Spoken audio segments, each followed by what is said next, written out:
So earlier this week, I received a call from a friend of mine. I love getting calls from friends, it happens regularly. But this was somebody whom I haven't heard from in about 2 years.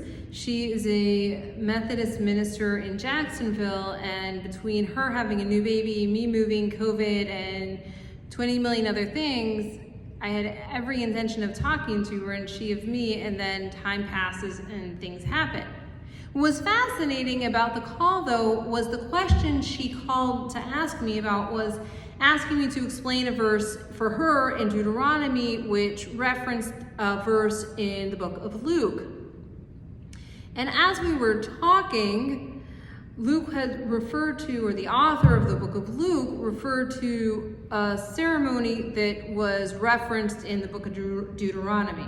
Now, I know as a Jew, it's not exactly like normal for us to go and look in the Christian Bible, and yet I can tell you for certain that there are absolutely phenomenal times that we need to check out other sources to determine practice of what was going on during the Second Temple period. That's, by the way, where we learn in the book of Acts that temple life services had Torah reading, Haftorah reading, and a sermon. And the service traditionally was and has been on Saturday mornings, 3 parts. So if you were curious, how long has that tradition been going on? I can definitively tell you from the Second Temple period. Yay! Also, what was referenced was a ceremony of a basket. And there was a whole conversation in the book of Luke about a basket. Fine. When you look back into what references in Deuteronomy, though, in 26, the first 10 verses does describe a ceremony of a basket. In fact, Philo goes on to define the ceremony of a basket. And what I thought to be kind of quaint and interesting is that everybody gets focused on the basket. There's other references to the same basket that people would decorate in, and they would be full and wonderful and valuably decorated and then taken home. So what's the deal with the basket, you may ask? We don't do anything with a basket today, and we probably, frankly, haven't done anything with the basket since the temple was destroyed. The basket was where they would collect the first fruits. But more than collecting the first fruits, it wasn't the ceremony, I would argue, has very little to do with the first fruits. The basket. The ceremony had a lot to do with the offering of gratitude and the words that were stated when they were offered.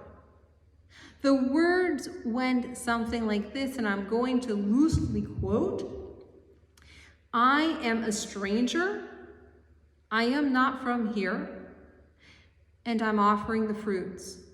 And then the fascinating part is the verse that's next quoted is, "I am an Aramean and I come from a foreign land," and it goes on. And as Marlene and I had a wonderful conversation earlier today, that is the exact same verse that we read in the Haggadah, lo and behold. So what did the rabbis do with those verses from the basket ceremony? They recognized them as so valuable, so important, that even though the ceremony changed, the verses are still cited every single year, except not in the basket ceremony. They're cited in the Haggadah as part of the Passover ceremony. Why am I bringing all of this up? What is the point of all of this? I think the point is that sometimes we engage in ritual. For the book of Luke, they focused on reminding themselves not just of the verbiage, but they focus on it by just a little excerpt of the basket. Because for them, don't forget, when that book was being written, it wasn't so far away in the memory of the people who had lived, observed, and practiced Judaism by going into the temple and offering a sacrifice. By making a small verbal cue reference, they were able to recall not just a piece of the ceremony, but the entirety of it. For us, the rabbis didn't want us to necessarily even focus on that ceremony, but they recalled it by still celebrating and uplifting the first fruits, by incorporating that into the Sukkah, by offering and decorating the Sukkah with all sorts of fun fruits celebrating the harvest. They kept the verbiage of what is stated by adding it into the Passover ceremony. And the point of this is to remind us that we are supposed to have, in the words of Marlene Humphrey, an attitude of gratitude in life. But more than that, remember that the soil from which we are toiling is owned by God. And by celebrating and honoring that soil, we are celebrating and honoring that we are just guests here.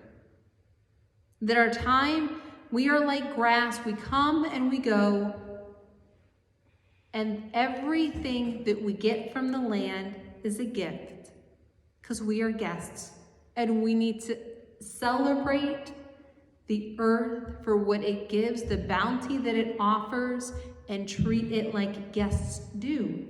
Don't abuse it. Don't take it for granted. Be grateful. Be kind.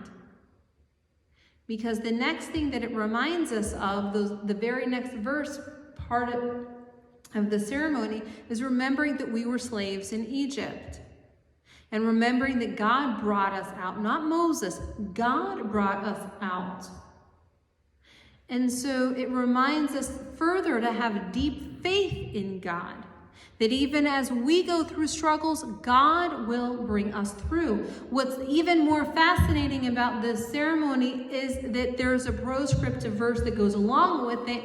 And that proscriptive verse teaches us that we are supposed to say this every single year for all generations. Meaning that verse is supposed to be so fundamentally important that it is not an implication that it just happened one year to the first generation of Israelites who entered the land. Rather, it's for all of us.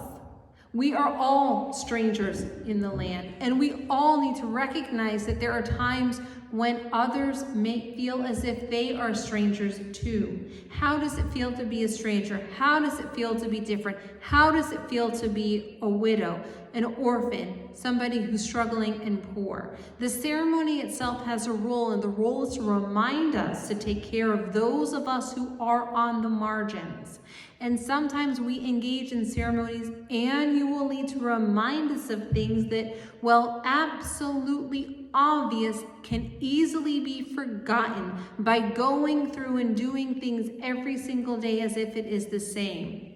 This ceremony we only do, or the Israelites only did that basket ceremony once a year on the holiday of Sukkot.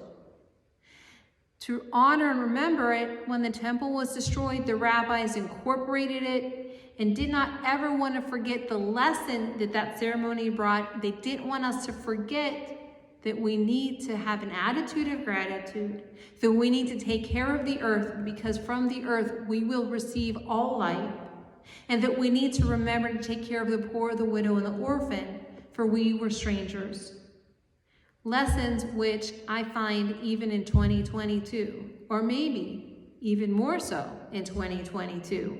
We need to do some sort of a ceremony, perhaps, to remind us of how imperative it is to care for the earth and care for the strangers who reside in our midst.